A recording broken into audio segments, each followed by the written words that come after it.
অন্নপূর্ণা ভান্ডারে আপনারা যারা form fill up করেছেন আপনাদের এখনও অ্যাকাউন্টে অন্নপূর্ণা ভান্ডারে 3,000 টাকা পৌঁছায়নি বা ঢোকেনি, তারা কি করবেন এই ভিডিওতে কিন্তু সম্পূর্ণ বিস্তারিত জানাবো। আপনারা কি করলে আপনাদের অন্নপূর্ণা ভান্ডারে 3,000 টাকা কিন্তু আপনাদের অ্যাকাউন্টে সরাসরি ঢুকে যাবে প্রতি মাসে। তো কি করবেন, সবার প্রথমে আপনাদের অন্নপূর্ণা ভান্ডারের প্রকল্পের টাকা যদি না ঢুকে থাকে তাহলে আপনারা কি করবেন সেটা বলে দিচ্ছি।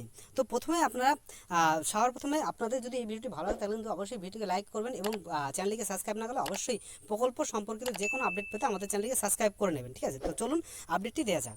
তো অন্নপূর্ণা ভান্ডারের প্রকল্পের টাকা অ্যাকাউন্টে না ঢুকলে প্রথমে ব্যাংক অ্যাকাউন্ট আধার লিঙ্ক এবং ডিবিটি লিঙ্ক স্ট্যাটাস চেক করুন। মানে আপনাদের যেই মানে অন্নপূর্ণা ভান্ডারের যেই ব্যাংক অ্যাকাউন্টে দিয়েছেন তার অ্যাকাউন্টের আধার কার্ডের লিঙ্ক আছে কিনা এবং ডিবিটি লিঙ্ক আছে কিনা সেটা কিন্তু আপনারা স্ট্যাটাসের মাধ্যমে চেক করতে পারবেন।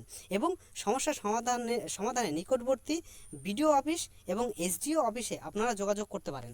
আপনাদের এই যে সমস্যাটি হচ্ছে, আপনাদের অন্নপূর্ণা ভান্ডারের টাকাটি ঢুকেনি, এর জন্য আপনারা কিন্তু বিডিও অফিস বা এসডিও অফিসে সরাসরি কিন্তু যোগাযোগ করতে পারেন এর জন্য, ঠিক আছে। তো এর পরবর্তী কী হয়েছে, করণীয় কি, আপনারা কি করতে পারেন, এই টাকাটি যাদের ঢোকেনি তারা কি করতে পারেন বা কি করলে আপনাদের প্রতি মাসে টাকা ঢুকবে।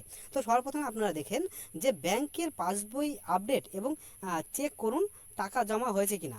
মানে আপনাদের ব্যাংকের পাসবুক বা আপনারা যেই চেক করুন মানে পাসবুক যেটা আছে সেটার মাধ্যমে আপনারা আপডেট করে ব্যাংকে গিয়ে আপডেট করে দেখুন যে আপনাদের টাকাটা ঢুকেছে কিনা, ঠিক আছে। অনেক সময় এসএমএস ঢোকে কিন্তু মানে এসএমএস ঢোকে না, কিন্তু ব্যাংক অ্যাকাউন্টে কিন্তু টাকাটা ঢুকে যায়। তো সেটা আপডেট করলে আপনারা বুঝতে পারবেন যে আপনাদের টাকাটা ঢুকেছে কিনা। তো দ্বিতীয়ত বলেছে কি, দ্বিতীয় হচ্ছে আপনাদের বলেছে ব্যাংক অ্যাকাউন্টের সাথে আধার কার্ড এবং মোবাইল নাম্বার লিঙ্ক করা আছে কিনা সেটা নিশ্চিত করুন। মানে আপনাদের যেই ব্যাংক অ্যাকাউন্টটি আছে তাতে আপনাদের আধার কার্ড এবং রেজিস্টার মোবাইল নাম্বার আপনাদের অ্যাড করা আছে কিনা সেটা আপনারা কিন্তু দেখুন, ঠিক আছে। তার পরবর্তীতে কি করুন, তার পরবর্তীতে দেখতে পাচ্ছেন এনপিসিআই ম্যাপিং এবং ডিবিটি অ্যাক্টিভ আছে কিনা ব্যাংক অ্যাকাউন্টে যাচাই করুন। মানে ব্যাংক অ্যাকাউন্টে আপনাদের ডিবিটি লিঙ্ক আছে কিনা সেটা কিন্তু আপনাদের যাচাই করতে হবে। এবং আবেদনপত্র, এখানে দেখুন আবেদনপত্র যাচাইয়ে বাতিল হয়ে থাকলে মানে আবেদনপত্র আপনাদের যদি বাতিল হয়ে থাকে স্থানীয় কি করবেন, স্থানীয় পঞ্চায়েত অফিস বা বিডিও অফিসে কিন্তু আপনারা যোগাযোগ করতে পারেন। মানে আপনাদের যেই অন্নপূর্ণা ভান্ডারের ফর্ম ফিল আপটি করেছেন সেই ফর্ম ফিল আপটি যদি আপনাদের বাতিল হয়ে থাকে বা আপনাদের ফর্ম ফিল আপটি যদি বাতিল হয়ে যায় তাহলে আপনারা কি করবেন, নিকটবর্তী মানে আপনারা যেই অঞ্চল বা পঞ্চায়েতের মধ্যে পড়েন সেই পঞ্চায়েতে যোগাযোগ করতে পারেন, ঠিক আছে।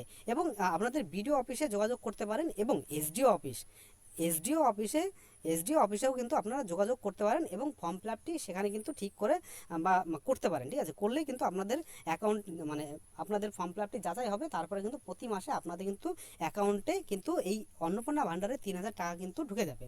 তো ভিডিওটি ভালো লাগলে এই আপডেটটি ভালো লাগলে কিন্তু অবশ্যই আমাদের চ্যানেলটিকে সাবস্ক্রাইব করে নেবেন প্রকল্প সম্পর্কিত যে কোনো আপডেট সবার প্রথমে পাওয়ার জন্য। এবং ভিডিওটি ভালো লাগলে কিন্তু অবশ্যই লাইক করবেন, আপনাদের বন্ধুদের মাঝে শেয়ার করবেন যারা এই অন্নপূর্ণা ভান্ডারের টাকাটি পায়নি তাদের, ঠিক আছে। তো চলুন ভিডিওটি শেষ পর্যন্ত দেখার জন্য ধন্যবাদ।